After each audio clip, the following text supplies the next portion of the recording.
she's about to discover. Tell me. Get out! Get out! What's behind the mystery? I'm sick. What's behind the legend? Listen, he's under the bed! And most terrifying of all, Come with me. what's behind the mirror? He's here.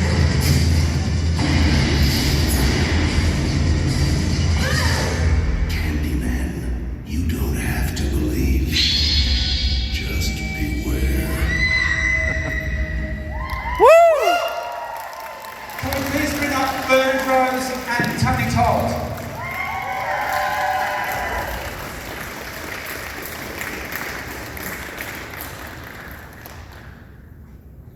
Hopefully they're coming up.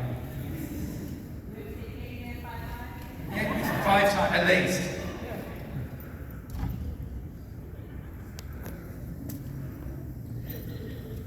I'm going to jump straight into the questions because we're a little bit short on time. Yes, please come up, gentlemen.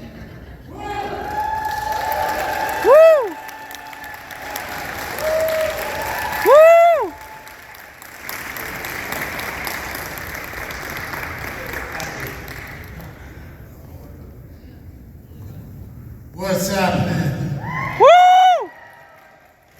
Monsterpalooza. I'm going to jump straight in. Bernard, can you talk about writing Candyman and moving the story from the U to the US?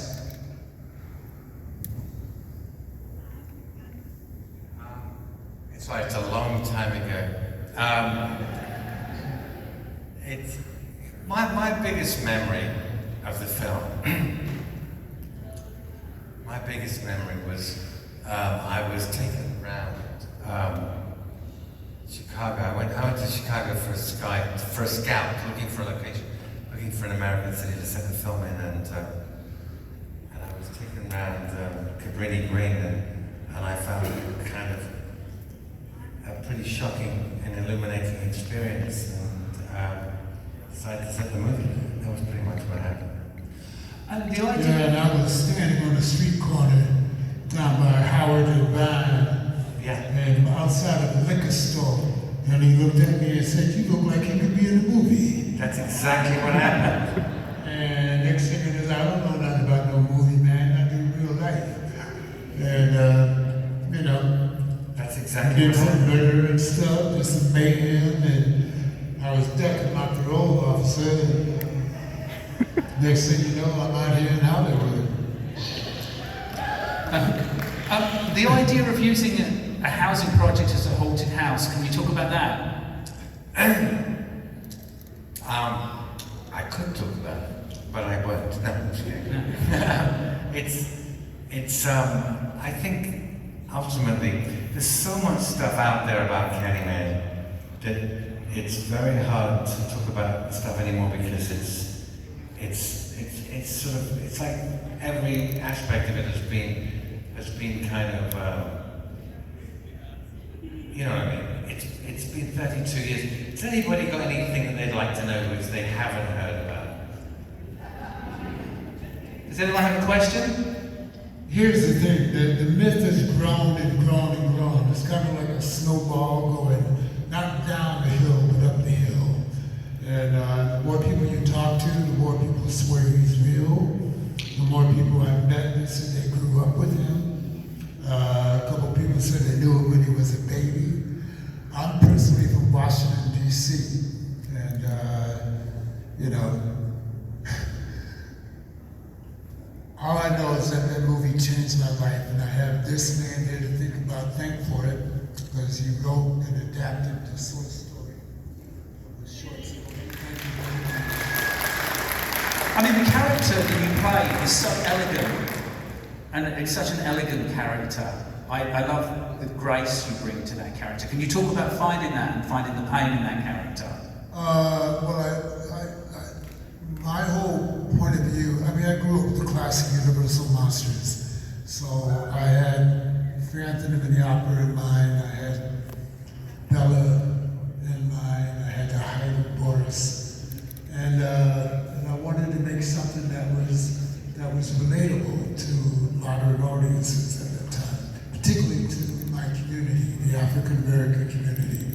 wanted to give them a pathos and pain that was unscripted at that point.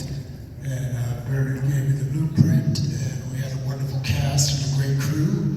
The acoustics in here are really weird. They are. Yeah. I can hear every word you say, Tony, 15 times. Everybody repeat after me. Betty Butter bought some butter, but she said this butter is bitter, but Betty Butter, bigger, bitter, matter, better.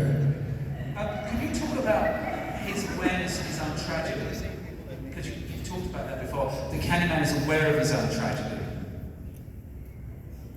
Yeah, but I think his whole point is not to wallow in the tragedy, but to escape it, to rise above it, you know, in however way he can. He's living. You know, he's missing not only a hand, but a spirit. So, you know, he's an elegant man. I love the character. I love embodying him. Even though, if you look at the original film, his screen time is limited. I think it's a total maybe 15 minutes, maybe 20, but pushing it. But he's talked about it. And I learned a lot. It was early on in my film career. I learned a lot. You don't have to be in every frame. You don't have, I'm a cook, so if you're in the kitchen, you have all these pots and pans and dishes. You don't have to use all of them. You use the ones that are needed. And that's sort of my metaphor for him. With a limited, he is in it about 15 minutes. Was that a deliberate choice to make him more scary or make him more powerful as a character? Well, I think it's a kind of thing with horror movies is that the anticipation for a character is always more interesting than actually when you see them, it's always a letdown in a weird way. If it's meant to be something that's terrifying and strange, and so I mean he doesn't appear until halfway point, 38 minutes. 38 minutes. 45 seconds to be exact. And that's my theory as to why it's always very difficult to make sequels to horror movies, because in the first one you can anticipate the reveal, and once you've revealed the monster, whoever, in whatever the movie is, a weird shift of allegiance happens with the audience where they start to side with the monster and not with the people who are supposedly running from the monster. And so at that point, either the monster just kills more people or starts telling jokes. One or the other. Which is why, after a while, all horror sequels become comedies. It becomes, I think it's one of the interesting things that the only person who really solved it was Billy Friedkin with the first Exorcist, because the monster is inside the little girl and you never see him. You only see the effect the monster has on the little girl. But I think the point about Tony and his character in the film is that he's a romantic figure. He's a man from the 19th century. He's not an avenging angel. He's not trying to kill anybody. He only comes if you call him. He's something very, very different. He's more romantic than he is horrific. I love that. I love the romance of that character, and that coat is so beautiful. You said the coat really helped you, right? Sorry? The coat really helped you. The wardrobe helped you. Everything helped me. I come from the theater, so I learned early on that every department is necessary to the creation. So once I met Leonard Pollard, was the name of our designer, and he had this coat on me. Once we had that, we had the ascot, we had the herringbone pants, even the shoes, which you rarely see except in the parking lot sequence. Everything was tonality. He's dressed to go to the opera, that's the idea. Yeah. And did you wear the shoes all the time? Did you wear them in every scene to help you with your character? I'm sorry? Did you wear the shoes all the time when you were performing, even if they weren't seen? No, I did all the other scenes barefoot. Yeah. Can we show the second clip? Just a clip. There she is, Virginia Madsen.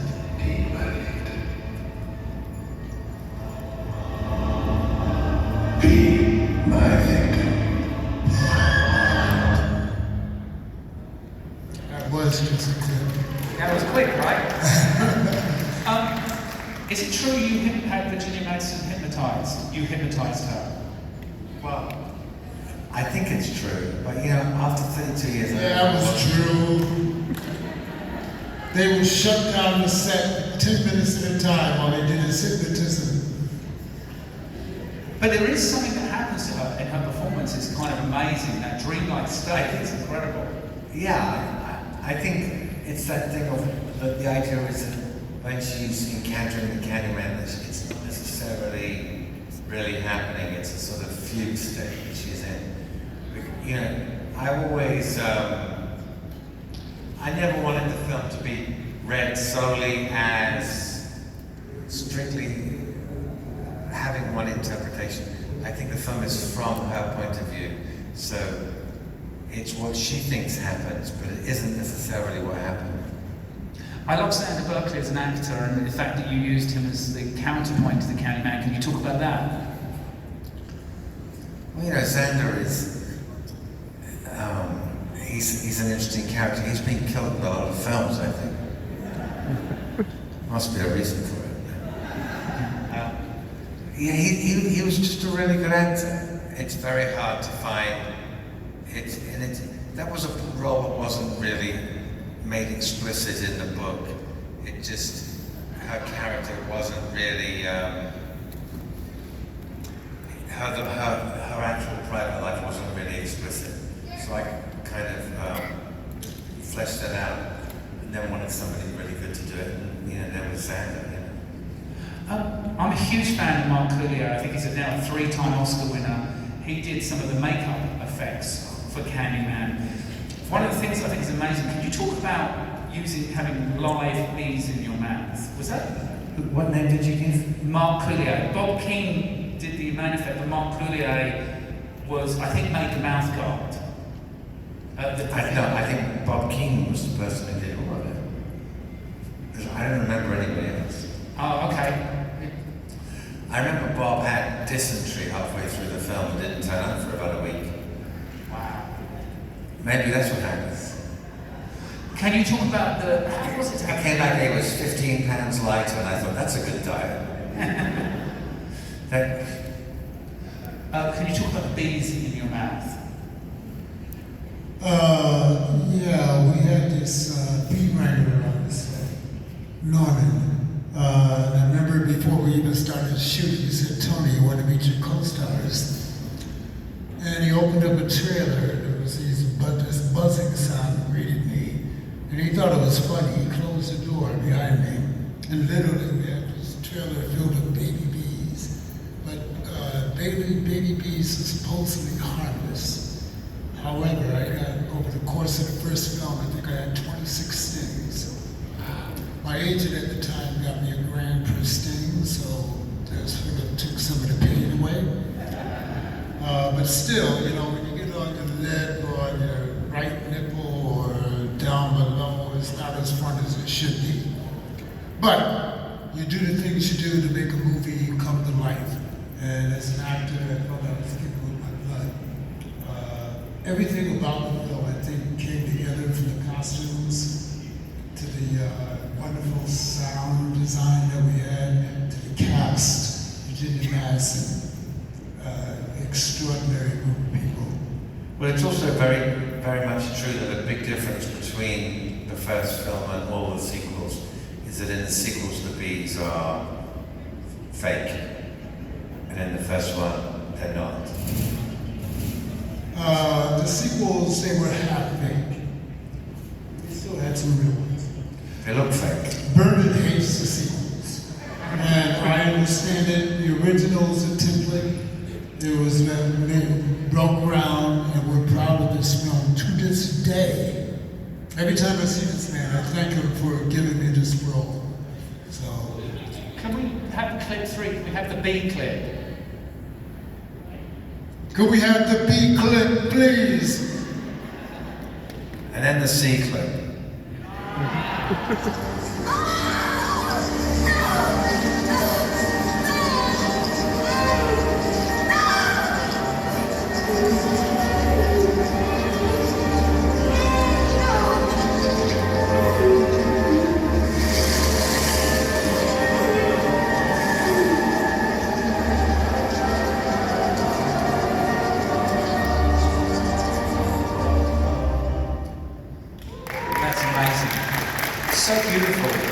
How's that for a romantic introduction?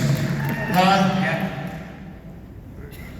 Love it. But it's actually very beautiful. It is. Did you take any inspiration from any painters or anything for this? Were there any like painterly inspirations? I mean, I did actually do paintings of that entire sequence, but they weren't based on anybody else's work. The bee thing came from, and this is in the story too, is it came from the tin, the syrup tin, Tate and Lyle, which was a syrup tin that was in the UK. It was a green tin and it had a gold design of a lion with a cavity in his belly and a hive of bees in it, and bees coming out of this dead lion. And it's one of the riddles of Samson, where Samson is asked, out of the strong came forth sweetness. The riddle was that there was a dead lion and the bees had built a hive in there, and he took honey from the corpse of the lion. But one of the reasons and I know that's where Clive originally had the idea, is he got it from a syrup tin. But also Tate and Lyle, Helen's character is called Helen Lyle in the film. And of course, Tate and Lyle were one of the original sugar plantation owners in the Caribbean. And of course, hugely involved in the slave trade in terms of shipping people over to work on their plantation. So I think that the whole thing has a sort of strange circular reference in that Lyle was a big-time slave trader. So every time you eat that syrup, think about that. We're going to just show can we show the final clip? And I have one question. I'm not sure how much time we have left. I think we may be out of time. Can we show the final clip, please?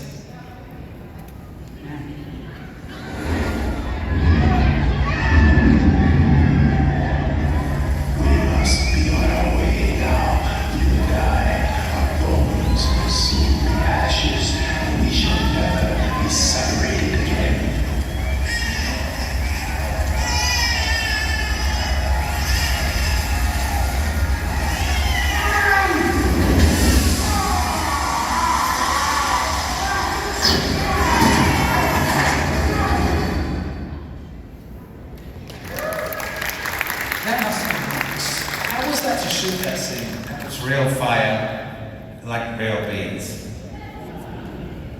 It was actually quite.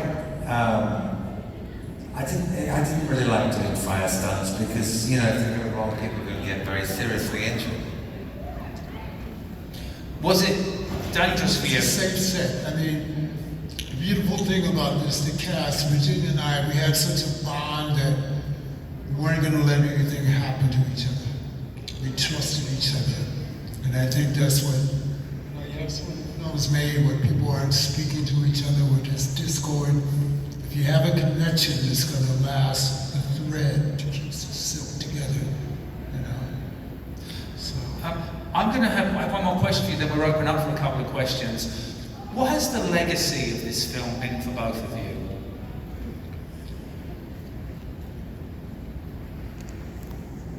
It got me a better agent. So I've been working non-stop ever since this movie came out. And I think both my kids have gone to college, and I thank God for that.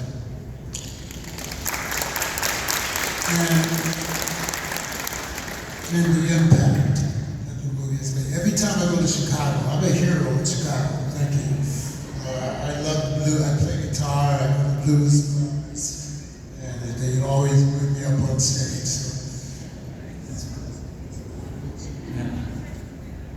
And for you, Bernard, what's the legacy? Well, I mean, I think it's interesting because when I made the movie, nobody really liked it that much. I mean, when it was finished, Clive liked it, but the producers were they didn't care for it. They thought it was some nasty little horror film. I don't know what they thought of it. They were involved in making what they thought were much more important films, so they didn't pay it much attention. But as soon as it became successful, failure is an orphan and success has many fathers. And as soon as the film was a success, the producers decided that every damn thing that they thought was about this film that was good was because of them. And the most important thing to do was to get rid of me as quickly as possible, because I wasn't somehow easy to deal with in their opinion, or whatever. So, you know, they made some sequels.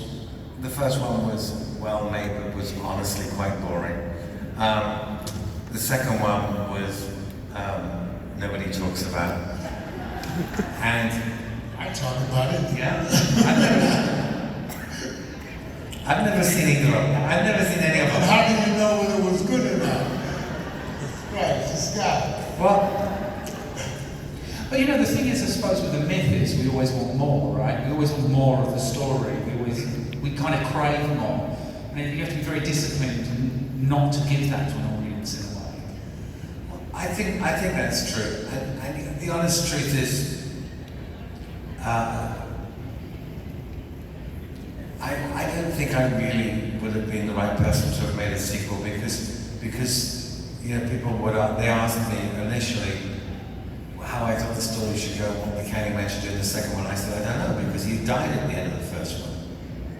So that's it, right? But I know it doesn't work like that. And I think that I like it. I'm really glad they made the sequels, and I think especially the most recent one was. I'm especially glad that Jordan Peele made that one, and I think that it's what I especially like about them is that they have to pay me. And I'll tell you a funny story. This is true. Jordan they were in production on the more recent Candyman. And the people who had bought the rights had optioned it through a circuitous route, because it was originally Polygram who paid for the film. Polygram got bought by Universal, and MGM ended up buying some of the rights to remake films that were part of another package. So these copyrights got shuffled around in a big mix, and they ended up at MGM. And MGM developed the film with Jordan, and they developed it with him before Get Out came out, and before he became a star.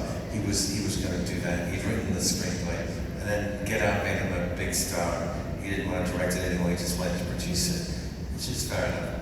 And of course, because they purchased these rights from company to company to company, they never purchased it or even look at the underlying documents in the chain of title. So they have no idea. So they thought by owning the rights to the remake and the rights to the story, they could do what they liked. So I knew this, and I knew this wasn't the case. And I waited until they were 2 weeks away from shooting. And I called up this guy at MGM, who I'm sure is no longer there. They probably fired him the next day. And I called him up and I went to see him. And I said, "Oh, I'm so happy that you're making this this sequel to Candyman." He went, "Oh, it's not a sequel, it's a spiritual sequel." I said, "Oh, what does that mean?" I said, "Let me ask you a couple of questions." I said, what is the Candyman? He goes, "What do you mean, what is the Candyman?" I said, "Well, who's playing it? You know, what race is he?" And the guy was like a little bit quiet. He went, "Well, what do you mean?" I said, "Well, is he a white guy?" And the guy went, "No, of course he's not." I said, "Oh, okay, and where does he appear?" I said, "Does he appear at Cabrini Green in Chicago?" And I could see this guy, the color coming out of his face. I said, "Because I've got some bad news for you. This movie that you're about to go into production with, you don't own." These guys sent me a check within 48 hours. But I just wish I'd been there when this guy had to phone up Jordan Peele and say, "This film that you're prepping, this film that you're about to shoot, I'm terribly sorry. We told you we had the rights and we don't." Can you imagine? So, you know, I don't care, but why is it that it's okay never to ask the person who actually made it. You know, this whole thing of work for hire is fine, but at this point, it's 32 years later, and if they're still interested in making, well, they'd ask anybody. But the idea, if they had to involve me or ask me, it just terrifies them. I mean, they didn't even have Tony in the sequel, and they tested it, and the thing tested down the toilet, so they had to spend a fortune bringing Tony back to put him in the film. Yeah, absolutely, right? Yeah. I think we've got time for one. Harry, we've got time for one question. Are we out? 4 minutes, one question from the audience. Yes, please. Can you say it really loud?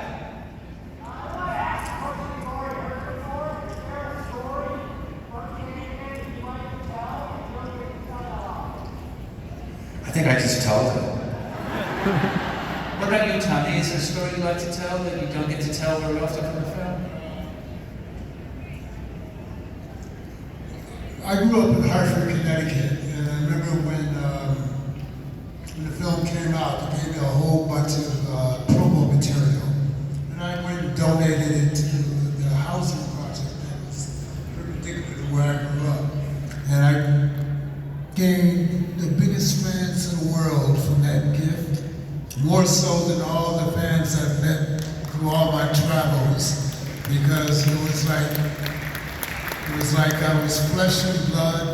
I was a Hartford kid that didn't grow too big, but had succeeded, and that was so important to young kids who were 8, 9, 10 at the time. I was also a teacher at one point, so that meant a lot to me. That's amazing. Isn't that beautiful? I think we're out of time. Thank you very much. We're out of time! Out of time. I'm sorry, everyone. What? Thank you. Thank you very much, guys. Thank you guys for coming. Woo! It was wonderful. Monsterpalooza! Woo!